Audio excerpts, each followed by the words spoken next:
speakers throughout. Some of them were main speakers that were in, when you go to convention, they'll have main speakers that will all be together, and then they do breakout sessions, and they'll have some separate ones.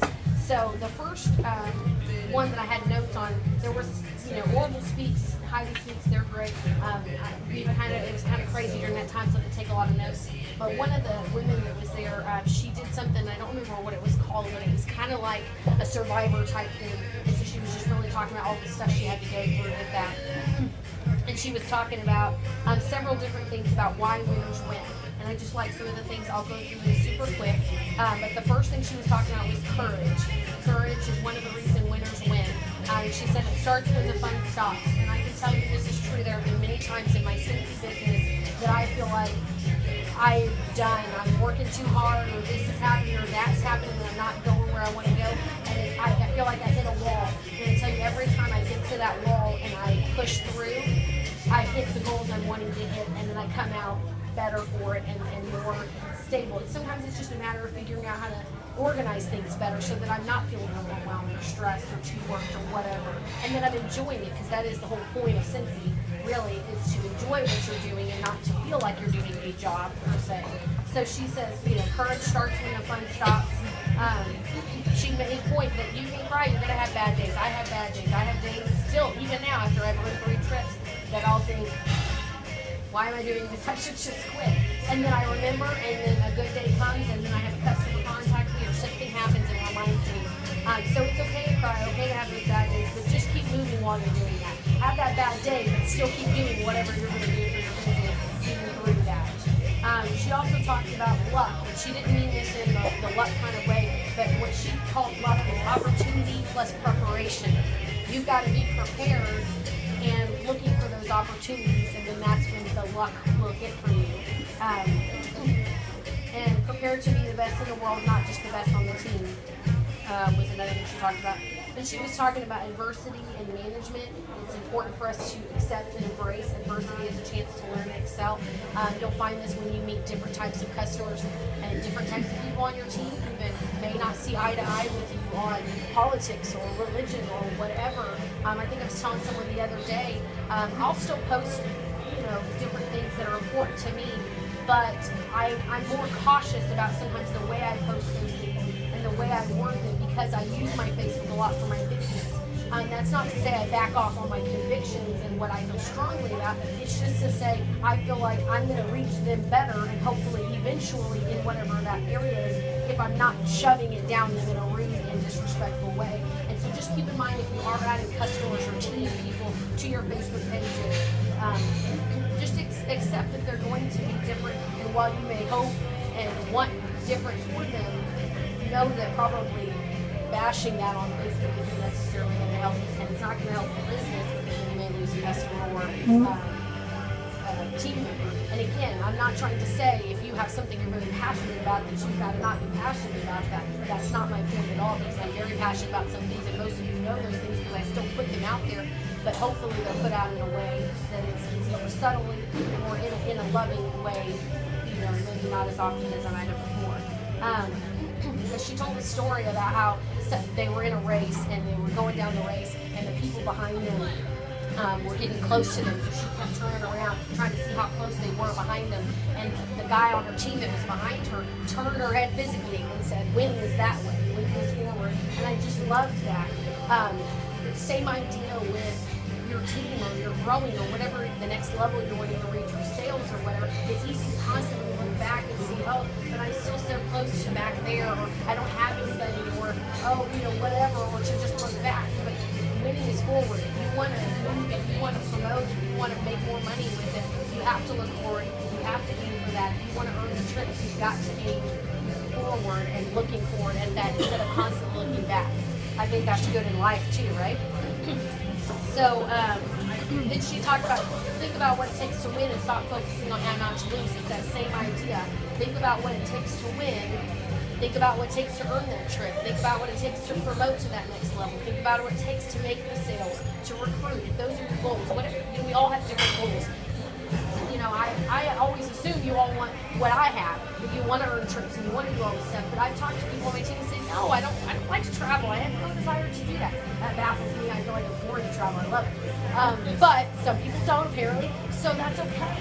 Whatever your winning means, stay at home. If you don't want to work as much, if you want to whatever, you just want to be able to go out to eat more often and pay for it. Whatever your winning is, focus on that. Stop focusing on how not to lose. Okay, well, if I just do this, I'll barely push forward. That's not the point. The point isn't just barely make it or to barely, well, how am I not going to lose? Well, I won't lose if I, make my 500 in sales. No, how are you going to win? Okay, well, I'm going to make 500 in sales. How do I need to do that? Push forward. And then the last thing she was talking about was human synergy, basically the way we think. Nobody wins alone. That's super important in Scentsy if you're wanting to promote a team. Obviously, James and I wouldn't be where we are today in our business if it wasn't for every one of you. And we are super grateful for you guys every day, and I hope you know that. I hope you know that we pray for you guys. We think about you guys. We want you to succeed. We want you to have the things you want. If you want to travel, we want you to be traveling with us. If you want to be making money, we want you to be doing that with us. And I truly mean that.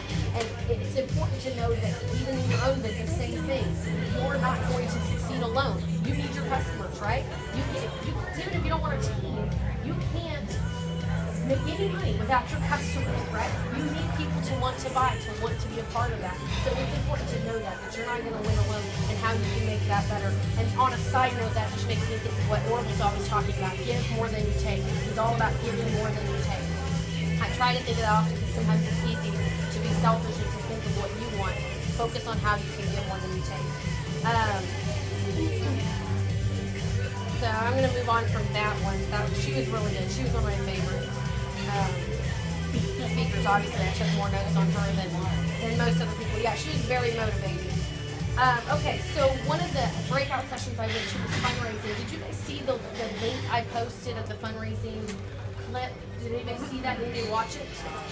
Okay, that was not the one I went to. I actually liked that better. I started to go to her rating and going to another one. But here's the notes I got from mine, but also go and watch that one. That one was a really good one. Fundraising, some people may not know why should you do fundraising. There's a few reasons why you should do fundraising. Going back to the give more than you take.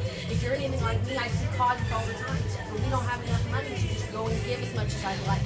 So to be able to say, hey, I'll do this fundraiser and give you all this that is made off of it is one way to be able to do that. In addition to that, every order that comes in from that, unless it's on the internet, and if it's in, I mail them stuff and I still give them my information, text them. But if there are orders that came in to me, I label everything. I'm writing cards. Elizabeth did a fundraiser with me. Because of that, Elizabeth's now on my team. A girl who also did the fundraiser with her is on my team.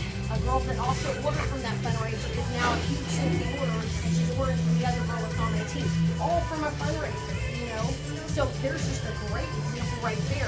You can gain team members, you can gain customers, people that'll come back to you, people that come to you for fundraisers. Also, you get the host rewards. So you would get the free and half price stuff. There's a few different ways you can do fundraisers. Some people will take whatever money is given and then right off the top hand it to the organization. If you do that, you're not going to get as much free stuff. Or probably not hardly any because the point is then to try to get it all in that. Or you can just put the whole order in as is, get your free and half price, and then tell them on the 10th of the next month you'll pay this. So when Scentsy pays you, then you'll pay out of the commission what you want to get. So that's up to you. I'm not going to go into all this, but there's a ton of organizations that they listed off. A big thing is talking about advertising on social media. I'm a huge fan of Facebook. If you haven't already noticed, I use it a lot, and I'm using it a lot more, and I thought it was kind of annoying, and it maybe is annoying some of my friends, but I think for the most part, they just know, crazy, Scentsy lady, whatever. And honestly, my team is growing, I think, because of it, because people are seeing my posts, people are seeing my stuff. So it may seem a little annoying, because in fact, I'm mocking someone else who is like big time in Scentsy. And I thought people are going to be annoyed if I'm posting on Facebook every 10 minutes. And I don't post as nearly as often. I mean, that girl posts every minute. Like, I'm not joking. I don't know. She just sits over here, I think. Crazy. But I have noticed in me doing more frequently, every 30 minutes, every hour, just putting something out there. And sometimes it's subtle. Sometimes it's my son holding the ball and smelling it. I've seen some of you do this with, the little kids playing on the ground with the testers. Those are great ways to subtly put it out there and to bring your friends in who love your kids to happy, okay, good, at least I'm seeing something I want to see here, right? That was way off topic. That had nothing to do with fundraising. That was all free. You're welcome. So, okay, what to include in your packet. I won't go, if you're interested in fundraisers, we can go into this more later, but there's a lot of stuff that you can include in there. And just think of all kinds of non-traditional fundraisers. Scent Circle's a big one, and in fact, on the workstation now, under Resources tab, if you haven't already looked in there, you should look in there because there's a ton of new stuff, including the Scent Circle fundraiser is now put in there. You don't have to make it anymore. It's all there for you, including, I think, even the order form sheet and the how-to on it, so you can even read how to do it. I don't know if that particular one sets it up to show you the $7, but most of the people that do it, they sell them for $20 a 6-pack, and then they give $7 for each 6-pack, and that's how they do it. I can explain later why. You could YouTube, Google, there's a whole video that explains how they do that. So I'm not going to go into that now, but that's an option, just straight up Scent Circles. You can do home catalog fundraisers. Some of the ideas she gave that I liked a lot was just doing plug-in in a bar. So they would just buy a plug-in in a bar. I really liked that idea. So you just have a simple page. You can even pick out a few plugins if you don't want to do them all. Night lights, I'm sorry, we've changed the name. Right? Night lights, okay? That one I'm allowed to, they say, because it used to be blood. I'll stop saying burns eventually.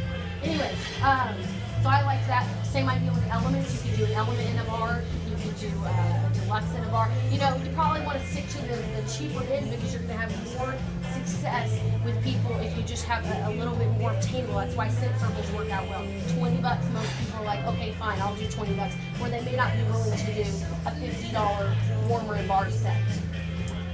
So that's kind of on that. Pack your parties. No, that's different. Okay, Pinterest. So some of you are big Pinterest people. I keep trying and it just doesn't happen. You're on Pinterest all the time, right? Yeah, she sends me things and they're cute and I love them, but I just don't get on them nearly enough. But one of the things they talked about, and this would be good for those of you thinking of doing Disney if you're on Pinterest, they said start tagging things. For instance, if you're going to Disney or when I went on a cruise, I should have been tagging things apparently on Pinterest because then your friends will notice, they'll start paying attention. Well, she keeps tagging Disney all the time and she's talking about Disney all the time and now she's going to Disney for free. You know, little things like that. So it doesn't see how that's different than just Scentsy. It's not like you're tagging a Scentsy post necessarily.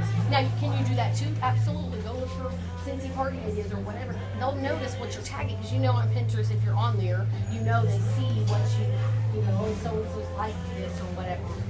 So they'll start paying attention to it. So it's another way to use social media if you're not already using it.